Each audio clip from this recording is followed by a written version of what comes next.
मुख्यमंत्री फडणवीस यांच्यात फोनवरून चर्चा। महाराष्ट्रातील सद्यस्थितीवर दोन्ही नेत्यांमध्ये फोनवरून 15 मिनिटे चर्चा। भाजपचं आज शिर्डीत राज्यस्तरीय अधिवेशन। सर्व मंत्री आमदार खासदारांसह राज्यभरातील जवळपास 15,000 पदाधिकारी उपस्थित राहणार। शहा फडणवीस गडकरी मार्गदर्शन करणार। भाजपच्या अधिवेशनाच्या पूर्वसंध्येला शिर्डीत फडणवीस आणि बावनकुळेंच्या उपस्थितीत संघटनात्मक बैठक। बैठकीसाठी प्रदेश पदाधिकारी आणि जिल्हाध्यक्षांची हजेरी। रवींद्र चव्हाण महाराष्ट्र भाजपचे कार्यकारी अध्यक्ष। भाजपच्या अधिवेशनाच्या पूर्वसंध्येला जेपी नड्डांकडून नेमणूक। बीड प्रकरणात कोणीही सुटणार नाही, पुराव्यांच्या आधारावर कारवाई करणार। मुख्यमंत्री देवेंद्र फडणवीसांची प्रतिक्रिया। सरपंच संतोष देशमुख हत्या प्रकरणातील सर्व 8 आरोपींवर मकोका अंतर्गत कारवाई। आरोपी सुदर्शन घुले, सुधीर सांगळे, विष्णू चाटे, जयराम चाटे, महेश केदार, प्रतीक घुले, कृष्णा आंधळे आणि सिद्धार्थ सोनवणेवर मकोका। खंडणी ते हत्या प्रकरण हे कटकारस्थान, संघटित गुन्हेगारी। वाल्मिक कराडवरही मोक्का लावा। सर्व आरोपींना 302 अंतर्गत गुन्ह्यात घेऊन फाशी द्या। देशमुख कुटुंबीय आक्रमक। बीड परभणी शांत झालं पाहिजे हे सरकारचे प्रयत्न। आरोपींना कडक शासन करण्यासाठी सरकार कटिबद्ध। बीड आणि परभणीतील घटनांवरून मुख्यमंत्री फडणवीसांची प्रतिक्रिया। 7 जणांना मोक्का लागला, आता 8वाही मोक्क्यात गेला पाहिजे। 302 मध्ये सुद्धा आकाचा संबंध। सुरेश धस यांचा पुन्हा आरोप। 19 ऑक्टोबरला सातपुडा बंगल्यावर बैठक घेतली, तो आरोपी कसा नाही, धस यांचा सवाल। खंडणीच्या आरोपींवर मकोका लागला नाही तर हा मकोका आम्हाला अमान्य। खंडणी आणि खुनातील आरोपी एकच, मनोज जरांगेंचं वक्तव्य। तर फडणवीसांनी खंडणी ते हत्येची साखळी शोधून काढण्याचीही मागणी। घटनेचा मास्टरमाइंड वाल्मिक कराड, त्याचं नाव 302 मध्ये टाका। आमदार संदीप क्षीरसागर यांची मागणी। धनंजय मुंडेंना मंत्रिपदावरून दूर करा। आकाचा आकाही आता बिनभाड्याच्या खोलीत जायला हवा। धाराशिवच्या मोर्चातून आमदार सुरेश धस यांची अजित पवारांकडे मागणी। पोलीस हत्या प्रकरणाच्या तपासाची माहिती का देत नाहीत? संतोष देशमुखांची मुलगी वैभवी देशमुखचा सवाल। तपास कोणत्या दिशेने सुरू याची माहिती कुटुंबियांना देण्याची मागणी। संतोष देशमुख हत्येप्रकरणी विष्णू चाटेला 13 तारखेपर्यंत सीआयडी कोठडी। विष्णू चाटे संघटित गुन्हेगारीचा भाग। सरकारी वकिलांचा कोर्टात युक्तिवाद। गृह विभागाने निर्णय घेतलाय, आरोपींवर कारवाई करणार। बीड हत्या प्रकरणी मंत्री पंकजा मुंडेंची प्रतिक्रिया। तर सुरेश धस यांच्यामुळेच बीड बदनाम झालाय, पंकजा मुंडेंचा आरोप। तर आम्ही कुठे बदनाम करतोय? परळीचे लोक तुमच्याशिवाय असे वागू शकतात का? सुरेश धस यांचा पंकजांना सवाल। तर परळीचा पॅटर्नही तुमचाच, सुरेश धस यांचा पलटवार। वाल्मिक कराडने 140 शेतकऱ्यांना गंडा घातल्याचा आरोप। हार्वेस्टिंग मशीनद्वारे ऊस तोडणीला अनुदान मिळवून देतो असं सांगत 11 कोटी 20 लाखांचा गंडा घातल्याचा शेतकरी दिलीप नागणे यांचा आरोप। अनुदान न मिळाल्यानं विचारणा केली असता कराड आणि त्याच्या सहकाऱ्यांनी मारहाण केल्याचाही दावा। 2024 मध्ये बीडमध्ये आयोजित महासंस्कृती महोत्सवाचा खर्च 10 लाख आणि सरकारी तिजोरीतून काढले 5 कोटी। सुरेश धस यांचा आरोप। मुन्नी समोर येण्याची मी फार आस्थेनं वाट पाहतोय। मुन्नी घाबरणारी नाही, पण समोरही येत नाही, हे दुर्दैव। धसांचा राष्ट्रवादीतील कोणत्या नेत्यावर निशाणा? प्रश्न अद्यापही अनुत्तरित। वाल्मिक कराड नंतर आता मुलगा सुशील कराडही अडचणीत येणार। सुशीलनं मॅनेजरच्या घरात पिस्तूलच्या धाकानं लूट केल्याचा आरोप। पोलीस आयुक्त दखल घेत नसल्याचं सांगत मॅनेजरच्या पत्नीची सोलापूर न्यायालयात खासगी फिर्याद।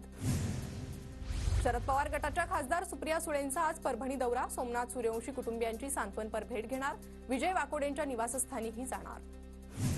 पुरंदरचे आमदार विजय शिवतारे आज मस्साजोगमध्ये देशमुख कुटुंबियांची भेट घेणार। शिवसेनेच्या वतीनं शिवतारे देशमुख कुटुंबियांशी संवाद साधणार। संतोष देशमुखांच्या हत्येच्या निषेधार्थ नांदेडमध्ये 18 जानेवारीला मोर्चा निघणार।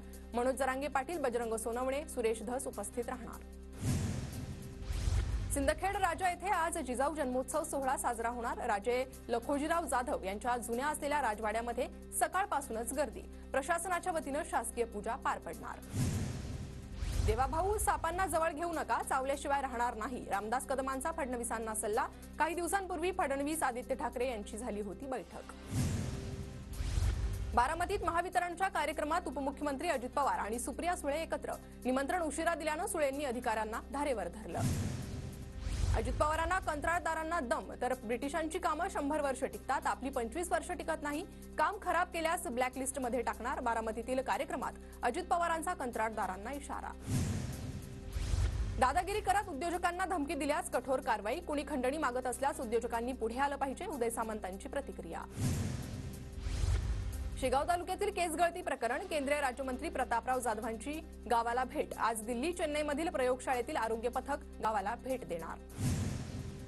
टोरेसमधील फरार आरोपी व्हिक्टोरियाचा सीसीटीव्ही TV9च्या हाती. टोरेस प्रकरण उघडकीस आल्यानंतर आरोपींनी पळ काढला होता. टोरेस कंपनीच्या इंस्टाग्राम अकाउंटवर नवीन व्हिडिओ अपलोड. तौफिक रियाजनं प्लॅन करून लुटमार केल्याचा टोरेस कंपनीचा आरोप. पोलीस चौकशी संपताच गुंतवणूकदारांना पैसे देणार असल्याचा व्हिडिओतून दावा. टोरेस कंपनीच्या कार्यालयात आर्थिक गुन्हे शाखेचं धाडसत्र सुरूच. छापेमारीत आतापर्यंत दागिने आणि 5 कोटी रुपये हस्तगत, तर भाईंदरमध्ये कंपनीशी निगडीत तिघांना अटक. पुणे जिल्ह्यातील इंदापूर तक्रारवाडीच्या महिला सरपंचाला शिवीगाळ केल्याप्रकरणी तिघांवर गुन्हा. अतिक्रमण केल्याच्या जाब विचारल्यावरून केली होती शिवीगाळ. भिगवण पोलिसात गुन्हा. रिपब्लिकन पार्टी ऑफ इंडियाच्या खरात गटाचे सचिन खरात यांच्या वाहनाला अपघात. वन्यप्राणी गाडी समोर आल्यानं अपघात. सचिन खरात सुखरूप. नवी मुंबईतील सानपाडा गोळीबार प्रकरणातील आरोपीला अटक. संतोष गवळी नावाच्या आरोपीला गुन्हे शाखेनं पुण्यातून अटक केली आहे. कुर्ल्यातील LBS रोड परिसरात लागलेली आग नियंत्रणात. सुदैवानं आगीत कोणतीही जीवितहानी नाही.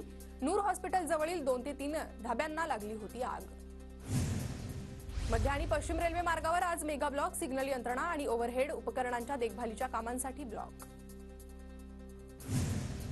12वीच्या विद्यार्थ्यांचे हॉल तिकीट ऑनलाईन पद्धतीनं उपलब्ध होणार. मंडळाच्या अधिकृत संकेतस्थळावर विद्यार्थ्यांचे हॉल तिकीट उपलब्ध. साताऱ्याच्या कराड तालुक्यातील श्री क्षेत्र पालीमध्ये श्री खंडोबा आणि देवी म्हाळसांच्या यात्रेचा उत्साह. यात्रेला लाखोंच्या संख्येनं भाविकांची उपस्थिती.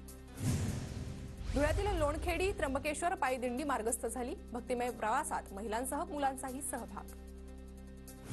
नागपुरात खासदार क्रीडा महोत्सवाचं आयोजन. नितीन गडकरी, कंगना राणावत उपस्थित. खासदार क्रीडा महोत्सवाच्या निमित्तानं मॅरेथॉनचं आयोजन. अकोल्यातील नागरिकांना आता झोन कार्यालयात जन्ममृत्यूचा दाखला मिळणार.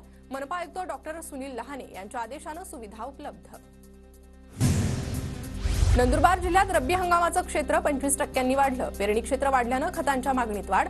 खत खरेदीसाठी शेतकऱ्यांची दुकानांवर गर्दी. धुळे कृषी उत्पन्न बाजार समितीमध्ये तुरीला केवळ 6,100 रुपयांचा भाव. तूर उत्पादक शेतकरी आर्थिक संकटात. धुळ्याच्या साक्रीत शेतातील अवैध दारूसाठ्यावर पोलिसांची धाड. 39,27,000चा अवैध दारूसाठा हस्तगत. नंदुरबारमधील अक्कलकुवामधून पुणे जाण्यासाठी बस सेवा सुरू करण्याची नागरिकांची मागणी. कोरोना आणि ST कर्मचाऱ्यांच्या संपामुळे बंद करण्यात आली होती बस सेवा.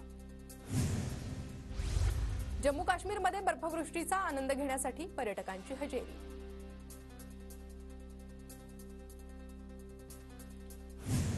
जयपूर आणि राजस्थान शहरातील अनेक भागात पावसाची हजेरी. पावसामुळे शहरात गारवा निर्माण. लोकप्रिय अभिनेते टिकू तलसानी यांना हृदयविकाराचा तीव्र झटका. मुंबईतील खासगी रुग्णालयात उपचार सुरू. इंग्लंड विरुद्धच्या T20 सामन्यासाठी भारतीय संघाची घोषणा.